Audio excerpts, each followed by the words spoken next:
Good evening. So we had a look at the engine cluster that we were doing for the Holothop fighter, and I've now had a chance to get some opportunity to do some work on the front nose, the pilot, the cockpit, and that sort of thing. So in my stash, I had a Russian Sukhoi Su-27 or something pilot. I'll go ahead and cut to a picture of that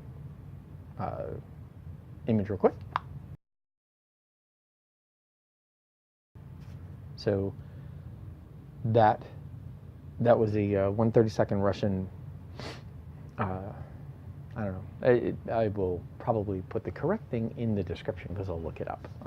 It's been sitting in my stash so long I don't remember what it was. But in that picture, there's what this guy was. So the Spitfire concept, or the Spitfire cockpit, it looks kind of cool, but it's also definitely prop driven and not the kind of seat you would see in a jet type fighter. If I was going to make this a pusher prop, then yeah, but this one's not. So went with this more jet type look. I did keep most of the Spitfire cockpit, however, again, because I like the way it looks, and again, it fits with the theme that I'm going with, in that it's a resistance fighter, so it's more cobbled together than machined and so forth. You know, again, run with it as you will. The camo, I put the pilot in, so the pilot's jumpsuit. Had to think a bit about Toron and the history about Toron and what the kind of planet is. The planet's 87% land, somewhat arid, although it's well known for agriculture, so which means they use their technology to make land farmable.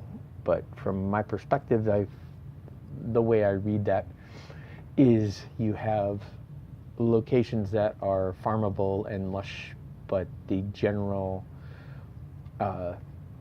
the general scrub, or the general native plant life and flora, the lay of the land would be more dry, more Southern California in summer kind of thing. So I'm going with that. I'm going with a sand and camo. I did a light brown and tan modeled camo. Yes, you won't see it very well, but yeah, it was fun to play with. Painted the Holothop symbol on his helmet. Added thruster, green stuff. Again, I really didn't worry about shaping it up too well because it's not going to be seen. You're really not going to see it. Also, the flight stick that's there is just a hand-built, scratch-built from Toothpick. Again, you're not going to see just about anything beyond what you see right there at the top as we go through here. I did have to modify the ejector seat, take some pieces off, shrink it down because the angle, or the don't like that. That's off at an angle. I'll fiddle with that. But it was up too high. It sat too high, and the pilot's eye level was down about here. So I had to shrink it down, cut it down, trim some of the stuff, because I will be using the canopy from the Spitfire when that pretty much meets right there. I did keep most of the instrumentation panel. I did put some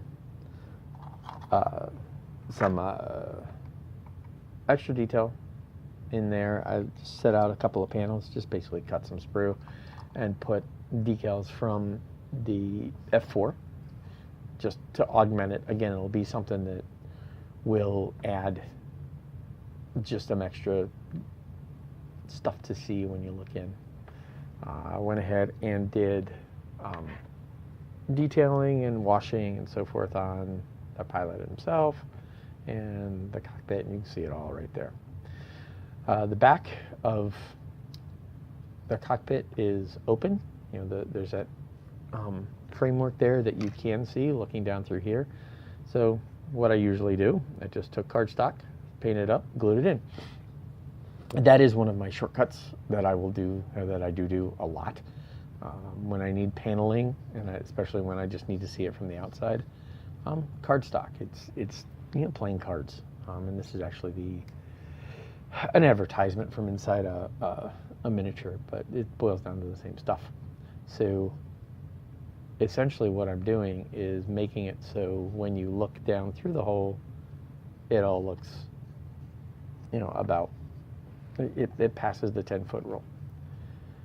Most of my, I concentrated most on painting up the upper part of the pilot and so forth, the stuff you're going to see from the top.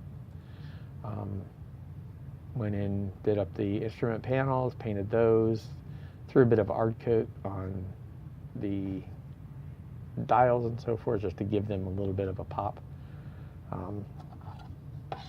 And then, the way this will go together is we just slide this bad boy here, prop him over here. That's kind of hard to do with something in my face, but let's see if we can just dry fit this guy. So let's get you there. Thank you. This is easier to do when I don't have a machine in front of my face. So it's a little snug, but there we go. So once I have this done, I'm actually getting to the point where it's almost time to button this up.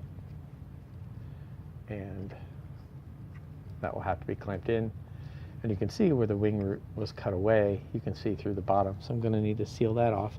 And that'll depend on what I end up doing when I finish up the bottom of the thing. I still haven't figured out what I'm going to do for the nose yet. I also am contemplating putting just a sheet of something here and having it rise up and form guns. I'm also trying to figure out what to do with this. Again, the Vipers have that cut out in their cockpit, and they all do except for the Mark 7. But the Mark 1s and Mark 2s have that. I was tempted to do something in there, but the lack of aerodynamics, I don't know. We'll see. We'll see if I feel like filling that with machinery. But in short, this is roughly the cockpit or the nose piece. Again, as I mentioned when we went over the engine cluster, that I needed to put landing gear in, and I needed to put it in a place that was, believable. So now that drops there. That will have landing gear there underneath. And then this will follow about that contour there. I wanted to put a missile launch tube there. I really did. That's kind of what my thought was originally. But then, given all this, there's no room for that, the cockpit, the landing gear, and so forth. So what I think I'm going to do is put guns up here or coming off the wing root. Coming off the wing root would match also the Viper concept, but we'll see. Anyway, this is the general look so far of what I have for the nose. Again, I haven't figured out what I'm going to do for the tip of the nose. I thought about using the nose of the F4. I've thought about using the spinner, just mocking it up. I've thought about taking a smaller scale nose from a different aircraft. I think I'm going to need to wait to see what this looks like once it's glued up, and then just sort of play with the lines. So the lines are really going to matter. So that's, as we are right now, this is what I have. This is where the nose and cockpit piece of the Halafa fighter is. And this is actually something of an entertaining experience. I'm really getting to stretch some modeling skills. You can see this thing broke. You can see some of these things are off angle. I get to fix those. And this is the green stuff that's still got to form up. So all of those things can be fixed and will be, but I wanted to share, and there you go.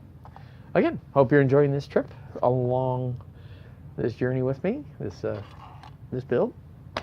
Thank you very much, and I'll talk to you next time.